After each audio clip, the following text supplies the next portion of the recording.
বড় একটি জায়গা ছিল আমাদের ভোটাধিকার কেড়ে নেওয়া হয়েছিল এবং মানুষের জালিয়াতির মাধ্যমে বাংলাদেশকে একটি ফেসিস্ট কাঠামোতে রূপান্তর করা হয়েছিল। আর এই ফেসিস্ট কাঠামোর রূপান্তরে অন্যতম ভূমিকা রেখেছিল নির্বাচন কমিশন। এই সংস্কারের মধ্য দিয়ে যে নতুন একটি বাংলাদেশ আমরা পুনর্গঠন করতে যাচ্ছি, সেই সংস্কার প্রক্রিয়ার মধ্য দিয়ে নির্বাচন কমিশনকেও যাতে আমরা নিয়ে যেতে পারি, সেই বিষয়ে আমাদের মধ্যে দীর্ঘক্ষণ আলোচনা হয়েছে। যে আলোচনাগুলোর মধ্যে আমরা জাতীয় নাগরিক পার্টির পক্ষ থেকে অনেকগুলো দাবি উত্থাপন করেছি। আমরা বলেছিলাম গত 3টি নির্বাচনে যারা অংশগ্রহণ করেছিল প্রার্থী এবং নির্বাচন কমিশনের অনেক কর্মকর্তা কর্মচারীবৃন্দ যারা এই বিষয়গুলোর সাথে জড়িত ছিল এবং তাদেরকে ইনভেস্টিগেশনের মাধ্যমে সঠিক প্রক্রিয়ার নিয়ে এসে দেশবাসীর সামনে দৃশ্যমান একটি বিচারের আওতায় নিয়ে আসতে হবে, যাতে ভবিষ্যৎ বাংলাদেশে কোনো প্রতিষ্ঠান সাংবিধানিক হোক অসাংবিধানিক হোক, কোনো ব্যক্তি কোনো দলের পক্ষে না গিয়ে বাংলাদেশের হাজারো মানুষের রক্তের উপর প্রতিশ্রুতিবদ্ধ হয়ে নতুন একটি ব্যবস্থায় যাত্রা করার জন্য আর এই দুঃসাহস গত 15 বছরের মতো না দেখাতে পারে। সেই বিষয়ে আমরা কথা বলেছি। ওনারা আমাদের কাছে প্রতিশ্রুতিবদ্ধ হয়েছেন যে যারা এখানে কর্মকর্তা কর্মচারীবৃন্দ রয়েছেন তাদের থেকে ওনারা শপথ নিয়েছেন, কিন্তু আমরা বলেছি শুধু শপথের মধ্যে সমাপ্ত না করে গত 15 বছরে যারা এই কাজগুলো করেছে তাদেরকে যথাযথ আইনগত প্রক্রিয়ার মধ্যে নিয়ে আসতে হবে। আমরা দ্বিতীয় যে দাবিটা উত্থাপন করেছিলাম, মনোনয়নপত্র জমা দেওয়ার জন্য যারা প্রার্থী রয়েছেন সশরীরে উপস্থিত হতে হবে। সে বিষয়ে কমিশন এই বিষয়টি বিবেচনাধীন রাখবে বলে তারা আমাদেরকে জানিয়েছেন। কারণ আমরা দেখেছিলাম যে অনেক বড় বড় ঋণ খেলাপি থেকে শুরু করে গুন্ডা মাস্তান জনগণের ভোটের মাধ্যমে দিয়ে সংসদের মধ্যে একটি দুর্বৃত্ত ব্যবস্থা চালু করেছে। ফলত আমরা আর এই ব্যবস্থা দেখতে চাই না। আমরা দেখতে চাই গ্রামের মসজিদের ইমাম, স্কুল শিক্ষক যারা কোনো ধরনের টাকার বাণিজ্যের সাথে ছিল না, যারা এই পচা গলা সমাজের সাথে রিলেটেড ছিল না, সমাজের সুন্দর মানুষগুলো যাতে পার্লামেন্টে গিয়ে জনপ্রতিনিধি হয়ে ভবিষ্যৎ বাংলাদেশ গঠন করতে পারে, সে ব্যবস্থা প্রণয়নে আমরা কোনো গুন্ডা মাস্তানকে পরিহার করে সশরীরে জমা দিয়ে নতুনভাবে একটি বাংলাদেশে অধ্যায় রচনা করার জন্য তাদের কাছে দাবি জানিয়েছি। আমাদের বর্তমান যে নির্বাচন ব্যবস্থা, সেখানে প্রিজাইডিং যারা অফিসার রয়েছে বিভিন্ন জায়গায় তাদেরকে একটি সার্বভৌম ক্ষমতার বড় একটা অধিকার দেওয়া হয়েছে। পরবর্তীতে ইলেকশন কমিশন এই বিষয়ে কোনো রেসপন্সিবিলিটি নিয়ে থাকে না যে কোথায় ইলেকশন কেমন হয়েছে। সেজন্য আমরা বলেছিলাম গেজেট পূর্ববর্তী 48 ঘন্টার মধ্যেই নির্বাচন কমিশন থেকে একটি সার্টিফিকেশন দিতে হবে এই ইলেকশন বিশ্বাসযোগ্য হয়েছে কিনা, যাতে পরবর্তীতে একটি প্রাতিষ্ঠানিক আকারে ব্যক্তি আকারে নির্বাচন কমিশনকে আইনের আওতায় আনা যায়। আমরা দেখেছিলাম নির্বাচন কমিশন গত 15 বছরে কোনো সার্টিফিকেশন দেয় নাই, বরং বিভিন্ন দলীয় অফিস থেকে সার্টিফিকেশনগুলো এসেছে। এই জন্য আমরা সাংবিধানিক প্রতিষ্ঠানকে সাংবিধানিক আকারে রাখতে চাই, দেশের মানুষের কাছে জবাবদিহিতার জায়গায় নিয়ে আসতে চাই। সেই জায়গা থেকে আমরা 48 ঘন্টার গ্যাজেটের পূর্ব সময়ের মধ্যেই বিশ্বাসযোগ্য নির্বাচন হয়েছে কিনা নির্বাচন কমিশন থেকে সার্টিফিকেশনের কথা বলেছি। আমরা বলেছিলাম যারা মামলার যাতে দ্রুত নিষ্পত্তি হয় সে দাবিটি আমরা জানিয়েছিলাম। কারণ আমরা দেখেছিলাম গত 15 বছরে অনেক প্রার্থী রয়েছেন যারা বিভিন্ন জায়গায় ঋণ খেলাপি হয়েও এবং তাদের যে হলফনামা নির্বাচন কমিশনে জমা দিয়ে থাকেন সে বিষয়ে তারা অনেক ছল ছাত্রীর আশ্রয় নিয়ে থাকেন।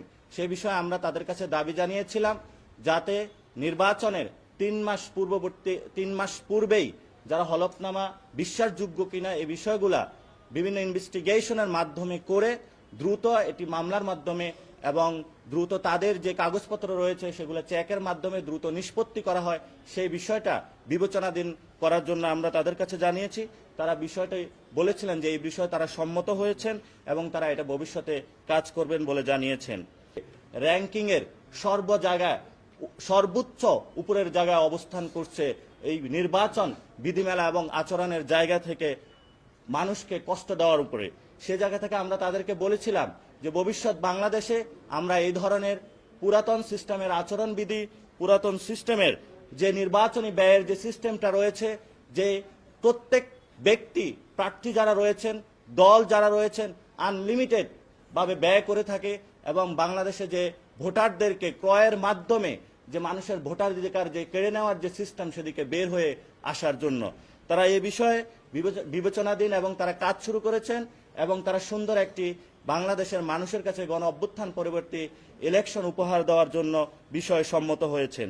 আমরা বলেছিলাম যারা ঋণ খেলাপি রয়েছেন তাদেরকে যাতে নির্বাচনী প্রক্রিয়ার মধ্যে না আসতে দেওয়া হয় এবং এই বিষয়ে পূর্ববর্তী সিদ্ধান্ত 3 মাস পূর্বে যাতে সিদ্ধান্ত নেওয়া হয় সে বিষয়ে আমরা তাদের কাছে দাবি জানিয়েছিলাম।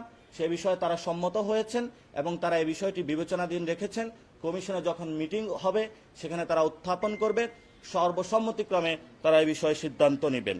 এবং হলফনামায় অসত্য তথ্য দিয়ে গত 15 বছর কেন 53 বছরে বাংলাদেশে একটি যে ব্যবস্থা চলে আসছিল সেই বিষয়ে আমরা দাবি উত্থাপন করেছি যে হলফনামায় যদি কেউ ভুল তথ্য দিয়ে থাকে তাহলে ওই প্রার্থী যদি নির্বাচনে জয়ী হয় তাহলে পরবর্তীতে তার প্রার্থিতা ক্যান্সেল, সে যাতে সংসদে শপথ না নিতে পারে তার এই বিষয়ে নিশ্চয়তা বিধানের জন্য আমরা কথা বলেছি, দাবি জানিয়েছি। তারা এই বিষয়ে সম্মত হয়েছেন, তারা বলেছেন এই বিষয়ে তারা কথা বলবেন। আমাদের সবচেয়ে একটি বড় জায়গায় গণ অভ্যুত্থানে যারা অংশ নিয়েছিল তারা ছিল আমাদের প্রবাসী ভাই ও বোনেরা, যারা এই গণ অভ্যুত্থান কেন বাংলাদেশের অর্থনীতির চাকা সচল করে রেখেছে তারা ছিল আমাদের প্রবাসী ভাই ও বোনেরা। কিন্তু এই প্রবাসী ভাই এবং বোনদের জন্য গত 53 বছরে নির্বাচন কমিশন থেকে যথাযথ কোনো উদ্যোগ নেওয়া হয় নাই। তাদের ভোটাধিকার প্রক্রিয়াকে যথাযথভাবে যাতে তারা সম্পন্ন করতে পারে এই বিষয়ে তারা এই পর্যন্ত কোনো ভালো সিস্টেম পায় নাই। আমরা এই বিষয়ে কথা বলেছি, ওনারা বলেছেন একটা কমিটি গঠন হয়েছে, তারা কমিটি একটি প্রক্রিয়ার মধ্যে গিয়ে তারা একটি আর্কিটেকচার ডিজাইন করে নির্বাচন কমিশনকে জমা দিয়েবে, সেই হিসাবে কথা হবে। তবে আমরা বলেছিলাম সবার যাতে ভোটাধিকার যারা প্রবাসীতে রয়েছে তাদের যদি নিশ্চিত না করা হয় তাহলে গণ অভ্যুত্থান পরবর্তীতে বাংলাদেশে নির্বাচন প্রক্রিয়া প্রশ্নবিদ্ধ হবে। আমরা তাদের কাছে, আপনারা জানেন যে আমরা জাতীয় নাগরিক পার্টি একটি নবীনতম দল বাংলাদেশের, অল্প কয়েকদিন হলো আমরা নাগরিক পার্টি গঠন করেছি এবং গত 15 বছরে অনেকগুলো রাজনৈতিক দল যারা নির্বাচন কমিশনে পেপার জমা দিয়ে রেজিস্ট্রেশন পায়নি এবং সেই ক্ষেত্রে মানুষের যে রাজনীতির যে অধিকার গত 15 বছরে ফেসিস্ট খুনি হাসিনা কেড়ে নিয়েছিল। এই সময় একটি সুবর্ণ সুযোগ এসেছে বাংলাদেশের সামনে, স্বাধীন বাংলাদেশ নতুনভাবে মুভিং হচ্ছে। সেই জায়গাতে আমরা নবীনতম দল হিসাবে অন্যান্য দলগুলোকে একসাথে নিয়ে সময় একটু সুযোগ করে দেওয়ার জন্য নির্বাচন প্রক্রিয়ার মধ্য দিয়ে অংশগ্রহণ করার জন্য আমরা একটি সময় চেয়েছিলাম। আপনারা জানেন গত 17 তারিখে আমরা 3 মাস চেয়ে একটি চিঠি দিয়েছিলাম। আজকে কমিশনের কাছে এই বিষয়ে আমরা কনফার্মেশন চেয়েছি যে আপনারা কি আমাদের চিঠি পেয়েছেন কিনা সেখানে, এবং তারা এই বিষয় নিয়ে কথা বলেছেন কিনা, তারা কথা হয়েছে। আমরা সময় চেয়েছি, এই বিষয়ে তারা বিবেচনাধীন রেখেছেন বলে আমাদেরকে জানিয়েছেন। তারা আমাদেরকে এই বিষয়ে জানাবেন পরবর্তীতে চিঠি দিয়ে এবং গণবিজ্ঞপ্তি প্রকাশের মধ্য দিয়ে। এবং আপনারা জানেন যে রাজনৈতিক দলের যে গত 53 বছরে আমাদের যে সংস্কৃতিটা রয়েছে এই সংস্কৃতির মধ্য দিয়ে একটি সুষ্ঠু প্রক্রিয়া নির্বাচন অসম্ভব হয়ে পড়েছে। রাজনৈতিক দলগুলার ইন্টারনাল ডেমোক্রেসি নাই, রাজনৈতিক দলগুলা বিভিন্ন ঋণ খেলাপিকে আসন দিয়ে থাকে, ভালো মানুষকে প্রার্থিতা কখনো তারা দেয় না। অলিগার্ক যারা আছে তাদের প্রার্থিতার মধ্য দিয়ে একটি বাংলাদেশে খারাপ কালচারের দিক মধ্য দিয়ে বাংলাদেশের নির্বাচন ব্যবস্থাকে ঠেলে দিয়েছে। এ বিষয়ে আমরা তাদেরকে বলেছি যে দলগুলো যাতে একটি আচরণবিধির আওতায় নিয়ে আসতে পারে, যাতে তাদের ইন্টারনাল ডেমোক্রেসি ঠিক থাকে এবং তাদের মধ্যে যে আগের পুরনো বন্দোবস্তের যে সংস্কৃতি তারা থেকে বেরিয়ে আসে নতুন একটি সংস্কৃতির দিকে যাত্রা শুরু করতে পারে, সেই বিষয়ে আমরা তাদের কাছে দাবি জানিয়েছি। তারা এই বিষয়ে বিবেচনাধীন রাখবেন বলে জানিয়েছেন। এবং আমরা দেখেছিলাম গত 15 বছরে নামে বেনামে অসংখ্য দলকে রেজিস্ট্রেশন দেওয়া হয়েছে, বিভিন্ন পকেট খুলেছে নামে বেনামে, এবং বিভিন্ন দলের মধ্যে বিভক্তি সৃষ্টি করার জন্য অনেকগুলো দলের সংযোগ রেখে একই নামে বিভিন্ন দলকে রেজিস্ট্রেশন দেওয়া হয়েছে।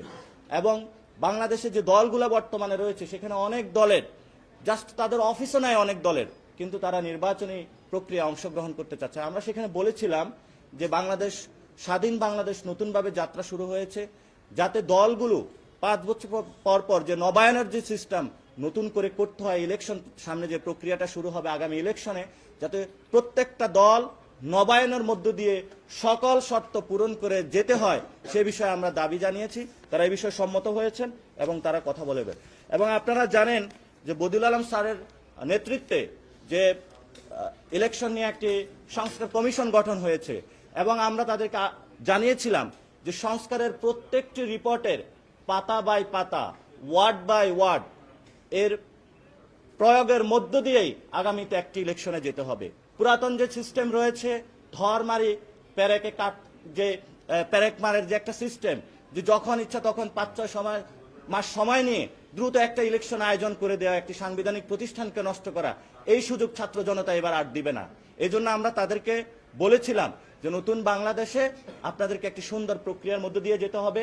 প্রত্যেকটি ওয়ার্ড বাই ওয়ার্ড, প্রত্যেকটি লাইন সংস্কারে যে এসেছে বদিউল আলম স্যারের নেতৃত্বে সংস্কার কমিশনে, আপনাদেরকে সেগুলো নিয়ম নীতির মধ্য দিয়ে প্রায়োগিক আকারে নিয়ে এসে বাংলাদেশকে সেদিকে যাত্রা সূচিত করতে হবে। এবং তারা এই বিষয়ে কথা বলেছেন, তারা সেখানে যোগাযোগ রেখেছেন, তারা আমাদেরকে আশ্বস্ত করেছেন যে বিষয়ে তারা কথা বলবেন, বিবেচনাধীন রেখেছেন এবং তারা সময় স্বল্পতারও কথা বলিয়েছেন। কিন্তু আমরা বলেছি এইগুলা যদি বাস্তবায়ন না হয় তাহলে নতুন বাংলাদেশ নির্বাচনে যাওয়া অনেক ডিফিকাল্ট হয়ে যাবে, মানুষের ভোটাধিকার প্রয়োগ করা। কারণ 15 বছরের যে সিস্টেম, তাহলে একই সিস্টেমের দিকে যাত্রা শুরু হবে। আমরা ওই সিস্টেমে আর যেতে চাই না। আমরা জনগণের যে দাবি, মানুষের ভোটাধিকার ফিরিয়ে দিতে চাই। এই সব বিষয়ে আমাদের সাথে কথা হয়েছে এবং আপনাদের আশা করি আপনারা অনেকক্ষণ আমাদের জন্য ওয়েট করছেন। আপনাদেরকে অনেক ধন্যবাদ।